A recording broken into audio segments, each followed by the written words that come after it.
Saudara-saudara sekalian, selamat sore. Pada kesempatan ini ada beberapa hal yang akan kami sampaikan terkait dengan upaya bersama kita untuk melaksanakan pencegahan dan pengendalian coronavirus disease 19 atau kita kenal dengan COVID-19. Yang pertama, bahwa tadi kita sama-sama telah mengikuti Bapak Presiden melaksanakan pengecekan kesiapan Wisma Atlet yang akan kita gunakan sebagai tempat rawatan untuk penderita COVID-19. Rumah sakit ini atau Wisma Atlet ini akan kita jadikan rumah sakit darurat. Ini adalah sebenarnya bagian dari kebijakan pemerintah untuk menyiapkan karantina rumah sakit. Sudah barang tentu segala sesuatunya kita siapkan dengan maksimal, sehingga kita bisa setidak-tidaknya menyiapkan 3.000 tempat tidur untuk awal, dan ini akan kita bangun sistemnya dengan secara lebih baik. Harapan kita bersama adalah bahwa ini pun menjadi langkah yang dilaksanakan oleh pemerintah daerah di dalam kaitan dengan penanganan COVID-19 ini. Sudah dijelaskan tadi bahwa pemerintah melengkapi segala kebutuhan terkait dengan layanan rawatan COVID-19. Salah satu yang sekarang sedang menjadi isu kita adalah bahwa kekurangan APD. Saat ini sudah disiapkan 105.000 APD dan akan segera didistribusikan. Kemudian di dalam tataran itu juga telah disiapkan juga 125.000 kit untuk rapid diagnostic test, alat pemeriksaan cepat sebagai bagian dari screening untuk kita menemukan kasus positif di tengah masyarakat. Saya akan mengulangi sekali lagi tentang strategi yang kita laksanakan di dalam kaitan dengan penanganan sebaran COVID-19 ini. Yang pertama, sudah barang tentu ini adalah bagian proporsi kita bersama yang bisa dilaksanakan oleh masyarakat dan seharusnya dilaksanakan di dalam rangka mengurangi risiko terjadinya penularan dari orang ke orang untuk kasus COVID-19, yaitu menjaga jarak dalam komunikasi, menjaga jarak fisik dalam berkomunikasi sosial dengan orang lain. Kita pahami bersama bahwa penularan penyakit ini adalah bersumber dari orang yang positif mengandung virus kepada orang lain melalui perantaraan droplet. Droplet itu adalah percikan-percikan ludah yang kecil-kecil dari seorang yang sakit kepada orang yang sehat pada saat dia berbicara, pada saat dia batuk, pada saat dia bersin.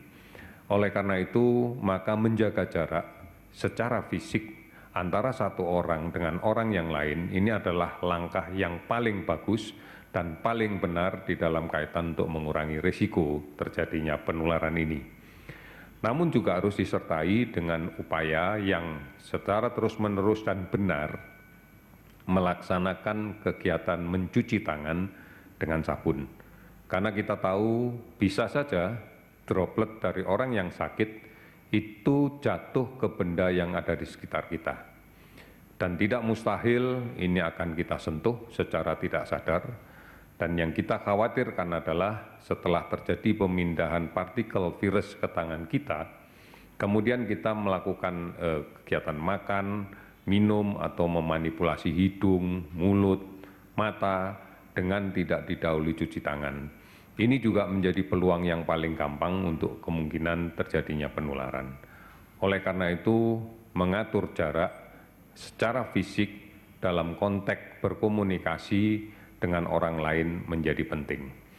Inilah sebabnya mengapa pemerintah secara terus-menerus mengingatkan kepada masyarakat, dan kami juga berharap bahwa masyarakat bisa mengingatkan pada komunitasnya untuk menjauhi atau mencegah terjadinya kerumunan orang, kemudian berkumpul di dalam satu tempat yang sempit dengan orang yang demikian banyak. Ini akan memberikan risiko yang sangat tinggi terkait dengan penyebaran dan penularan penyakit ini. Ini yang menjadi penting untuk kita pahami. Kemudian kebijakan yang kedua adalah kita berharap masyarakat bisa memahami manakala kemudian dirinya merasa sakit atau merasa tertular oleh orang lain, maka disarankan untuk menghubungi fasilitas kesehatan manapun. Konsultasikan dengan dokter, tidak perlu panik. Konsultasikan dengan dokter nanti dengan pemeriksaan yang teliti oleh dokter, maka akan bisa ditentukan apakah ada dugaan ke arah COVID-19 atau tidak. Oleh karena itu, jangan kemudian membuat keputusan sendiri untuk meminum sesuatu obat, untuk melakukan sesuatu kegiatan yang diyakini bisa menyembuhkan atau mencegah ini, padahal belum terbukti secara ilmiah. Oleh karena itu, mari sama-sama kita rasional, mari sama-sama kita manfaatkan seluruh fasilitas yang ada di negara ini, baik secara langsung mendatangi dokter maupun secara virtual bisa menggunakan aplikasi-aplikasi di beberapa unicorn untuk mendapatkan konsultasi ini. Hotline sudah disiapkan di 119 extension 9. Beberapa unicorn yang juga akan membantu, misalnya adalah Sehatpedia, Halodoc, dan sebagainya. Ini juga merupakan sarana yang bisa kita pakai untuk mendapatkan informasi yang terus-menerus. Peran serta masyarakat untuk saling menjaga, untuk saling mengingatkan, saling bertenggang rasa menjadi modal di dalam kaitan ini. Kemudian kita sudah juga menyampaikan beberapa hal terkait dengan isolasi diri.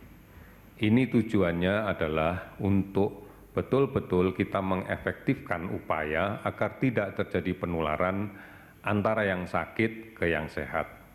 Ini menjadi sangat penting di dalam kehidupan berkeluarga, di dalam kehidupan keluarga. Apabila salah satu dari anggota keluarga kita merasakan ada keluhan seperti influenza, sebaiknya segera untuk melaksanakan isolasi diri. Gunakan masker sepanjang hari, upayakan memiliki jarak yang cukup secara fisik dengan anggota keluarga yang lain. Tujuannya adalah untuk mengurangi kemungkinan terjadinya penularan ke anggota keluarga yang lain. Jangan menggunakan alat makan, alat minum secara bersama-sama. Biasakan untuk mencuci tangan dan mencuci alat-alat yang kita pakai dengan menggunakan sabun. Ini adalah upaya di dalam kaitan dengan isolasi diri. Tentunya akan dilanjutkan diikuti dengan kegiatan melakukan monitoring diri. Manakala kemudian keluhan fisik seperti influenza semakin memberat, panas dingin, panas yang tinggi, kemudian disertai batuk dan keluhan sesak, segera hubungi fasilitas kesehatan yang paling memungkinkan untuk dihubungi dan yang terdekat dari lingkungan saudara-saudara sekalian. Kemudian pemerintah sudah melaksanakan kegiatan screening massal. Pemeriksaan dengan menggunakan metode rapid test ditujukan adalah untuk secepatnya melaksanakan pencarian kasus positif di tengah masyarakat. Untuk saat ini ada 125.000 kit pemeriksaan cepat yang akan kita bagikan ke seluruh Indonesia dan kita mulai bergerak di hari ini. Beberapa hari yang lalu sudah dilaksanakan kegiatan yang serupa dengan menggunakan metode yang sama. Kita mendapatkan beberapa hasil positif, meskipun lebih banyak kita temukan yang hasilnya negatif dari pemeriksaan screening ini.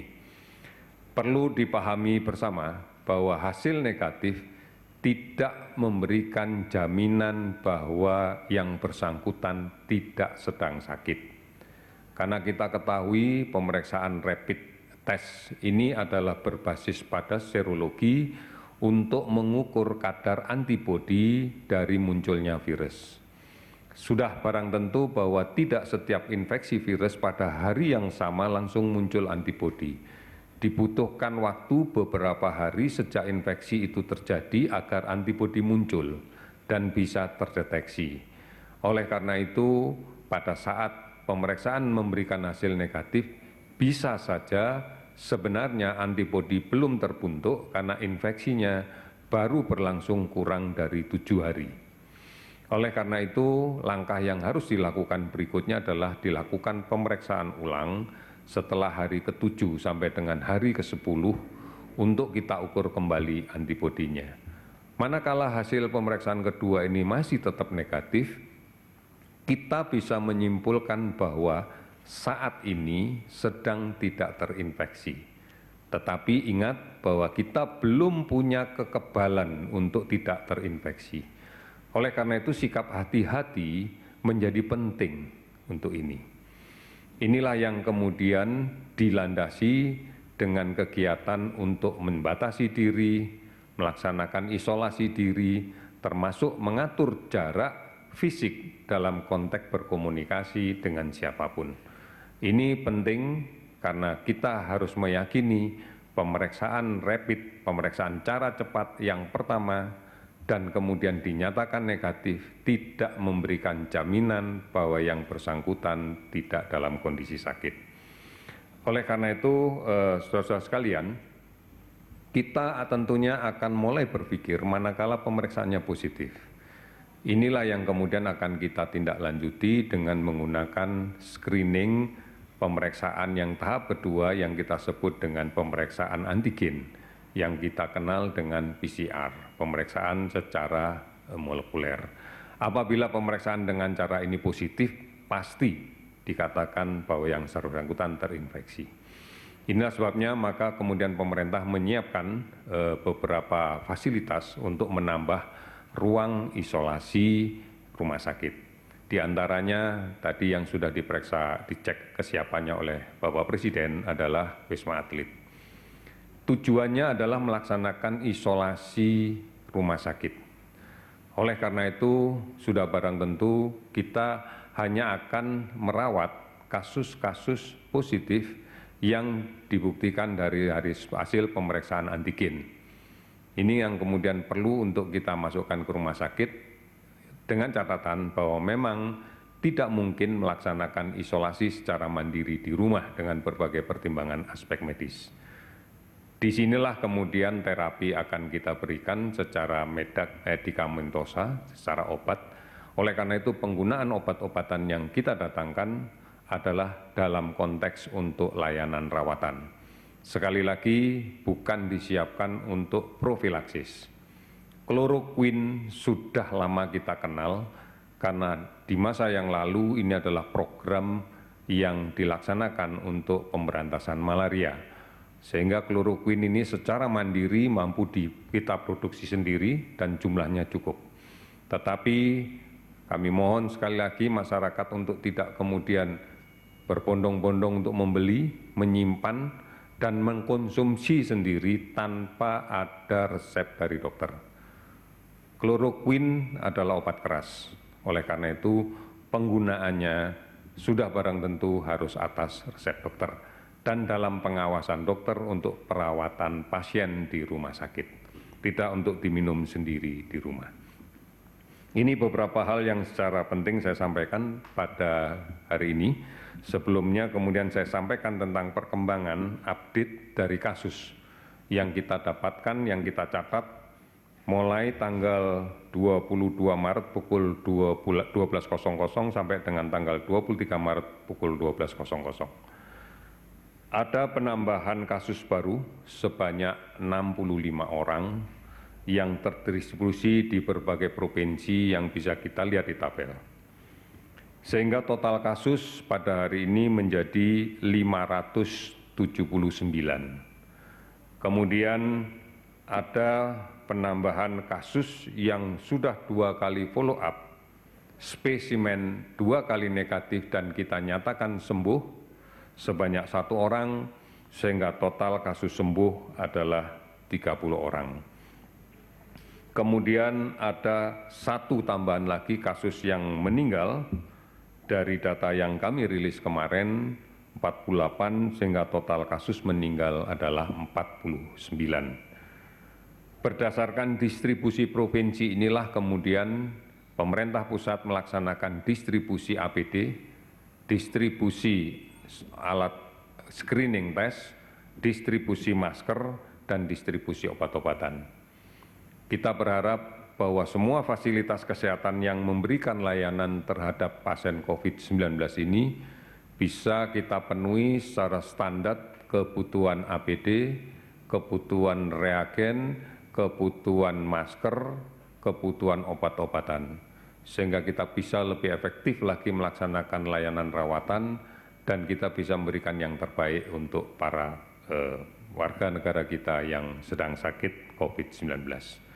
Ini beberapa hal yang kami laporkan pada hari ini. Terima kasih, selamat sore.